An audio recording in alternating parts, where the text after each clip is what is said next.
এই সরকার যখন রাজনৈতিক দলগুলোকে হামলা করে কোণঠাসা করে রেখেছে, তখনই যখন আমরা ছাত্র জনতা সারা বাংলাদেশকে সংগঠিত করার জন্য, মুক্তিযুদ্ধের চেতনাকে বাস্তবায়ন করার জন্য, দেশের গণতন্ত্রের পূর্ণ প্রতিষ্ঠা এবং আইনের শাসন প্রতিষ্ঠার জন্য যখন আমরা একত্রিত হয়েছি, তখন আমাদের বিরুদ্ধেও তাদের সেই পেটোয়া লীগ বাহিনী, ছাত্রলীগ, যুবলীগ, সন্ত্রাসী লীগ, ওই দুইফোর সংগঠন, বিভিন্ন সন্ত্রাসী বাহিনীকে তারা লেলিয়ে দিচ্ছে।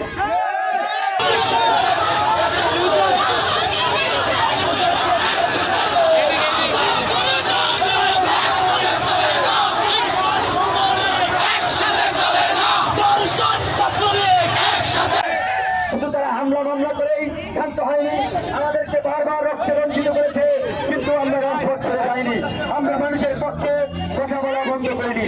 সে কারণে তারা এখন আমাদের নামে নানা ধরনের মিথ্যা মামলা দিচ্ছে।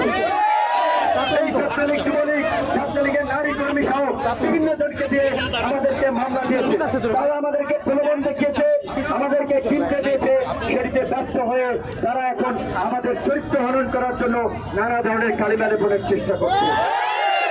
বন্ধুরা, আপনাদের প্রতি একটা কথা বলতে চাই, আপনারা বাংলাদেশের বর্তমান রাজনৈতিক অবস্থা জানেন। বিরোধী দলের নেতা কর্মীদের বিরুদ্ধে শত শত হাজার হাজার মামলা রয়েছে। তারা আজকে রাজপথে নামতে পারে না, তাদেরকে হামলা করে কোণঠাসা করে রেখেছে। যখন আজকের ছাত্র যুবক তরুণ যখন আমাদের নেতৃত্বে সংগঠিত হচ্ছে, তখন এই ভারতের দাবেদার সরকার তাদের গতি হারানোর ভয়ে আমাদের উপরেও চড়াও হচ্ছে। যখন ছাত্র অধিকার পরিষদের নেতা কর্মীরা সারা দেশে অন্যের বিরুদ্ধে প্রতিবাদ করে, যখন তারা প্রতিবাদ করছে, তখনই এই ছাত্রলীগ, যুবলীগ, এই পুলিশ লীগ হামলা করছে। আপনারা দেখেছেন গত কয়েকদিনে সিলেটে হামলা হয়েছে, সিলেটের মৌলভীবাজারে, লালমনিরহাটে পুলিশ বাধা দিয়েছে, রংপুরে পুলিশ বাধা দিয়েছে। আজকে সিরাজগঞ্জে ক্ষমতাসীন দলের দুর্বৃত্ত লীগ তারা হামলা করেছে। তারা আমাদের সহযোগিতা 5 জনকে তুলে নিয়েছে। আমরা ওই ভারতের দালাল, ভারতীয় আধিপত্যবাদের দোসর প্রদীপ গং নামের পুলিশ লীগের প্রতি তীব্র নিন্দা এবং ধিক্কার জানাই। আজকে আপনাদেরকে সচেতন থাকতে হবে। ইতিমধ্যেই আমার বক্তব্য আমি বলেছি, 2008 সালে ভারত এই 2007 সালে একটি 111-এর মতো পরিস্থিতি ঘটিয়ে এই বাংলাদেশকে তাদের একটি করদ রাষ্ট্রে পরিণত করেছে।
আমরা করে আন্দোলন